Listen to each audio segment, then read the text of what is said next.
শীত মানে হচ্ছে সকাল সকাল গরম গরম ধোয়া ওঠানো পিঠা। আসসালামু আলাইকুম viewers, welcome to my channel best cook recipes. আজকের রেসিপি হচ্ছে ঝাল চিতই পিঠা।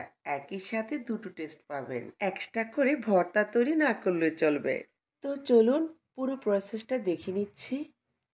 চিতই পিঠা তৈরি করার জন্য একটা মিক্সিং বলে নিয়ে নিচ্ছি 2 কাপ শুকনো চালের গুঁড়ো। আপনাদের হাতের কাছে শুকনো ভেজা যে চালের গুঁড়োটাই থাকে সেটা দিয়ে পিঠা তৈরি করা যাবে। অ্যাড করছি আদা পেস্ট 1 চা চামচ, রসুন পেস্ট 1 চা চামচ, পরিমাণ মতো লবণ, 1/3 কাপের মতো পেঁয়াজ কুচি। এদিকে আমি প্রায় 2.5 টেবিল চামচের মতো কাঁচামরিচ ধনেপাতা একসাথে বেটে রেখেছি, সেটা অ্যাড করছি। তবে কাঁচামরিচ ধনেপাতা বাটাটা ডিপ ফ্রিজে ছিল, তাই বলে স্বাদে গন্ধে কোনো রকম হেরফের হবে না। এখন সবকিছু ভালোভাবে মিশিয়ে নিচ্ছি।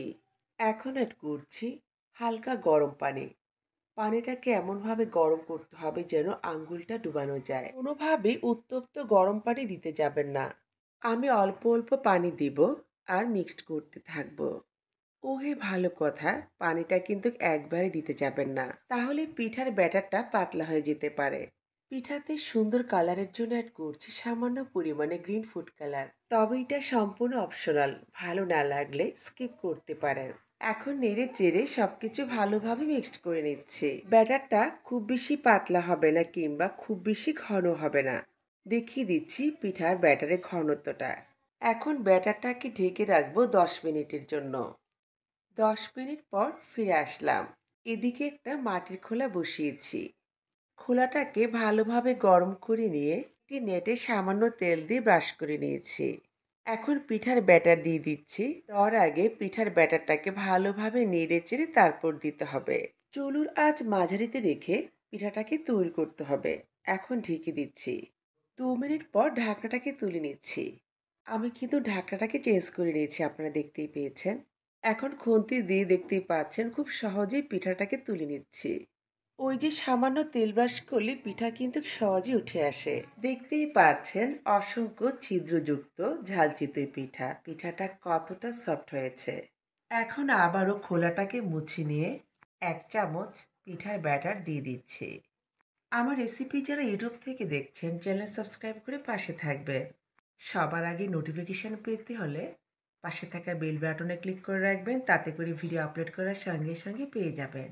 আর যারা পেজ থেকে দেখছেন, পেজটিকে ফলো দিয়ে পাশে থাকবেন, ভালো লাগলে সবার মাঝে ছড়িয়ে দিবেন। চিতই পিঠা একেবারেই সহজ, তাই না? এক এক করে সবগুলো পিঠা আমি একইভাবে তৈরি করে নিয়েছি। দেখলেন তো কত সহজে তৈরি করে দেখালাম ঝাল চিতই পিঠা। এভাবে পিঠা তৈরি করলে এক্সট্রা করে ভর্তারও প্রয়োজন হয় না। তবে আমি এখানে রসুন মরিচের ভর্তা তৈরি করে নিয়েছি। পিঠা পছন্দ করে না এমন লোক সহজে খুঁজে পাওয়া যায় না, তাই না?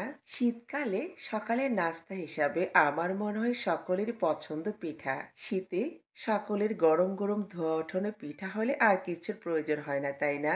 আমি একটি পিঠা আপনাদের ভেঙে শেয়ার করছি আর একটু খেয়ে বলছি পিঠাটা কেমন হয়েছে। এক কথায় পিঠাটা অসম্ভব মজা হয়েছে। আপনারা চাইলে ভর্তা ছাড়াও কিন্তু এই পিঠাটা অনায়াসে খেতে পারেন, যেহেতু আমি ঝাল চিতই পিঠা তৈরি করেছি। তো কথা আর বাড়াবো না, এবার বিদায় নিচ্ছি। সবাই ভালো থাকবেন, সুস্থ থাকবেন। আল্লাহ হাফেজ।